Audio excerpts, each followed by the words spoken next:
كم وكملنا نرسل ندلوا عن نسمع نقرأ عن جل بصلاتهم لقدوسا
جئنا ኢየሱስ ዘወቱ ለከ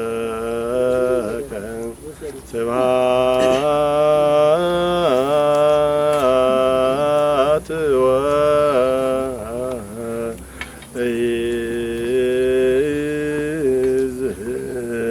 ወለዓለመ ዓለም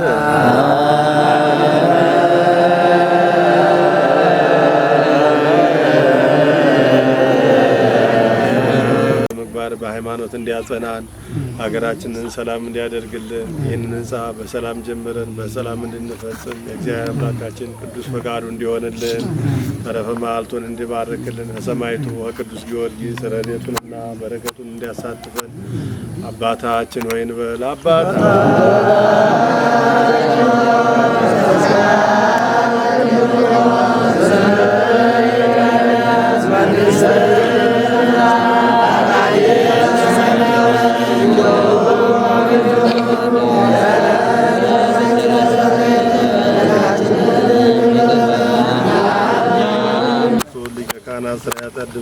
ካሳ መፍቀሬ ንስሐ ዘዋውም ስልጣነ ለሐዋርያት ወዛይ ምህረ መንፈስ ቅዱስ በስጋው ንጹሕ በደሙ ክቡር ይችለለክሙ ኃጢአተክሙ ንስክሙ እስከይዜ አበው ካህናት ወአኀው ዲያቆናት አግብርቱ አማተ እግዚአብሔር ለዛለፈ ስርየት ወለዘይ መጽቅበት ኩኑ ፍቱሐነ ወንጹሐነ ይሬስኒ ርስክሙ ድለዋነ መንግሥተ ሰማያት እግዚኦ መሐረነ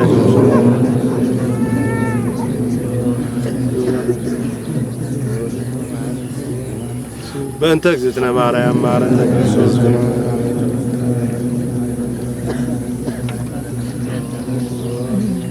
ማይሰራ ኃጢአትን ሁሉ እግዚአብሔር የኩሉ ዓለም አምላክነ ወቡሩክ ወልድ ዋሕድ መድኃኒነ ኢየሱስ ክርስቶስ እግዚእነ ወቡሩክ መንፈስ ቅዱስ ጰራቅሊጦስ መጽንዕ ወመንጽሔ ኩልነ ቡሩክ እግዚአብሔር አብ ኀዜ ኩሉ ዓለም አምላክነ ወቡሩክ ወልድ ዋሕድ መድኃኒነ ኢየሱስ ክርስቶስ እግዚእነ ወቡሩክ መንፈስ ቅዱስ ጰራቅሊጦስ መጽንዕ ወመንጽሔ ኩልነ ስብሐት ወክብር ለስሉስ ቅዱስ ይደሉ አብ ወልድ ወመንፈስ ቅዱስ ስሉስ ሩይ ኩሉ ጊዜ ይእዜኒ ወዘልፈኒ ለዓለመ ጊዮርጊስ ሊቀ ሰማዕታት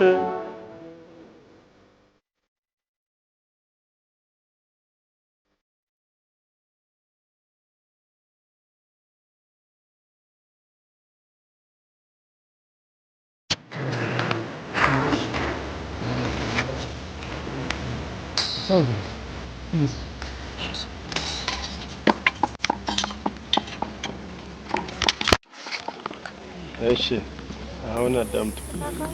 በስመ አብ ወወልድ ወመንፈስ ቅዱስ አሐዱ አምላክ። በሰሜን ወሎ ሀገረ ስብከት በጉባ ላፍቶ ወረዳ ቤተ ክህነት በ014 ቀበሌ የሚገኘው የጋኖት ቅዱስ ጊዮርጊስ ሕንጻ ቤተ ክርስቲያን ስራ በብፁዕ ዶክተር አቡነ ኤርምያስ የሰሜን ወሎ ሀገረ ስብከት ሊቀ ጳጳስ የቅዱስ ሲኖዶስ አባል የቅዱስ ላሊበላ የበላይ ጠባቂ ዛሬ ሚያዝያ 23 ቀን 2017 ዓመተ ምህረት በብፁዕነታቸው ቡራኬ የመሰረት ድንጋይ ተቀመጠ ይላል። እልል ብላችሁ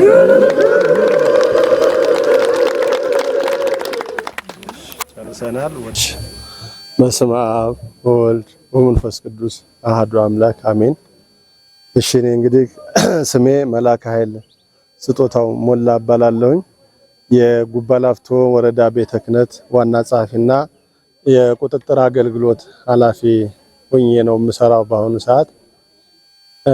እንግዲህ ዛሬ ሚያዝያ 23 ቀን 2017 ዓመተ ምህረት በጉባ ላፍቶ ወረዳ ከሚገኙት 182 አብያተ ክርስቲያናት መካከል አንዱ የሆነው በ014 ቀበሌ ውስጥ የሚገኘው የጋኖት ቅዱስ ጊዮርጊስ ቤተክርስቲያን አንደኛ ዓመታዊ ክብረ በዓሉ ወይም ንግሱ የሚነግስበት የሚከበርበት ስለሆነ በዓሉን በአሁኑ ሰዓት አክብረናል።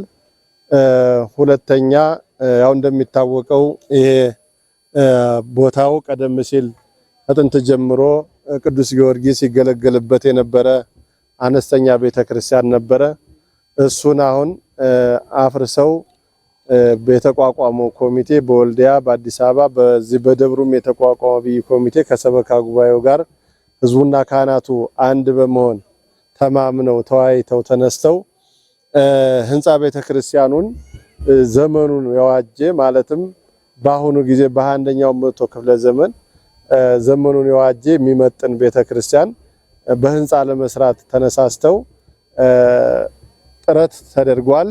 ቤተክርስቲያኑን ለመስራት መጀመሪያ የነበረውን ነባሩን ቤተክርስቲያን አፍርሰው አሁን ተደልድሎ ተዘጋጅቶ አልቋል። ታቦተ ሕጉም ወደ መቃረቢያ ነው ያለው። አሁንም እዚህ ፊታችን ላይ የምንመለከተው ወደፊት ታቦተ ሕጉ የሚገለገልበት እያዘጋጁ እየሰሩ ነው ያሉት እነዚህ ካህናትና ምዕመናን ሰበካ ጉባኤና ኮሚቴ። ስለሆነም አሁን እንደሚታወቀው እንግዲህ ብረት ቀርቧል። ጠጠር ቀርቧል፣ ድንጋይ ቀርቧል። ስራውን ለመጀመር በዝግጅት ላይ ናቸው ያሉት።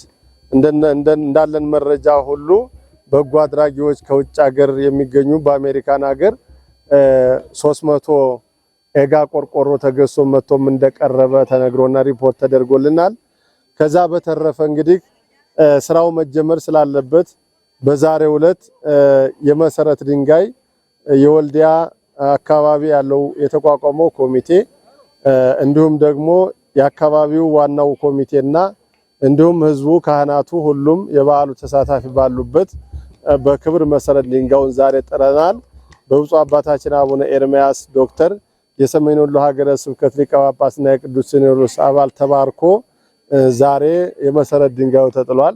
እንግዲህ የመሰረት ድንጋይ ከተጣለ ወደ ስራ ነው የሚገባው። ከወዲሁ ባለሙያ ተዘጋጅቶ ህዝቡም በጉልበቱ በገንዘቡ ታግሎ ስራውን ይጀምራል። ከክረምት በፊት መሰረቱን ለማውጣት በዝግጅት ላይ ሆነው እየሰሩ ስላሉ ስለዚህ እንደ ቤተ ክህነት እኛም ከጎናቸው ሆነን በሚያስፈልገው ሁሉ ድጋፍ እያደረግን በሚጻፈው ጽሁፍ እየተጻጻፍን እንዲሁም ደግሞ እያበረታታን ቦታውም ድረስ ተገኝተን ህንጻ ስራው በሚገባ ለመስራት እንዲሰራ ለማድረግ ስራ እንሰራለን።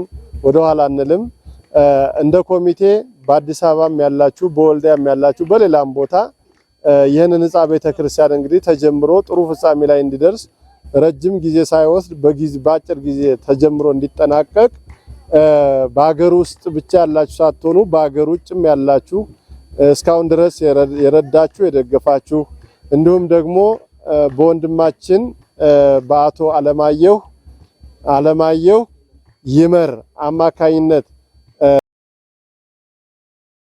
የቲክቶክ እና የፌስቡክ እንዲሁም ደግሞ የዩቲዩብ ገጽ ተከፍቶ ገንዘብ እየተሰበሰበ ነው።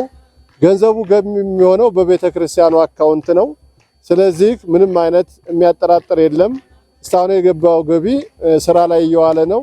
ወደፊትም የምትሰጡት በትክክል ስራ ላይ የሚውል መሆኑን አውቃችሁ በዚህ በሚዲያ በሚያደርግላችሁ ቅስቀሳና ትብብር ሁላችሁም በያላችሁበት ለቅዱስ ጊዮርጊስ ህንጻ ማሰሪያ የቻላችሁትን እንድትለግሱ እናንተም በማመን ነው ህንጻው የተጀመረው። እዚህ አካባቢ ምዕመናን በጣም አርሶ አደሮች ናቸው። በቁጥር አነስተኛ ናቸው። ከመቶ በታይ አባወራ ነው ያለው። እንደገና ደግሞ አቀበቱ ከባድ ነው፣ ቁልቁለቱ ከባድ ነው። የሚመጣው ማቴሪያል ሁሉ በመኪና መጥቶ ከሚወርድበት አንስቶ እዚህ ለማስገባት በጣም ከፍተኛ የሆነ የጉልበት መስዋዕትነት የሚጠይቅ ነው። ስለዚህ ይሄንን ሁሉ እየታገሉ በገዛቸው በጉልበታቸው እየሰሩ ነው። እናንተ ደግሞ በውስጥም በውጭም ያላችሁ በጎ አድራጊ ምዕመናን ሁላችሁም ገንዘባችሁን በመለገዝ በማቴሪያልም ቢሆን ግድ ገንዘብ አይደለም፣ ሲሚንቶ ገዝቶ በመላክ የሚቀረውን ብረት ገዝቶ በመላክ የተለያዩ ማቴሪያሎችን እየገዙ በመላክም ማሰራት ይቻላል። አለዛም ደግሞ በተከፈተው አካውንት ገቢ በማድረግ እንግዲህም ቤተክርስቲያን አስጀምራችሁ በቅርብ ጊዜ አሁን መሰረት ድንጋዩ ተጣለ ማግስት ይጀምራል። ወደ ስራው ሊገባ ነው። ገንዘብ ያስፈልጋል። በእውነት ማንኛውም በጎ አድራጊ የቅዱስ ጊዮርጊስ ወዳጅ የሆነ የቦታው ተወላጅም ይሁን በሌላ ቦታ ያላችሁ ምዕመናን በጎ አድራጊዎቻችን እንድትረዷቸው በጉባ ላፍቶ ወረዳ ቤተ ክህነት ስም ሆኜ እጠይቃችኋለሁ። ስለነበረን ጊዜ እግዚአብሔር የተመሰገነ ይሁን። እግዚአብሔር የተባረከ ጊዜና ዘመን ያድርግልን።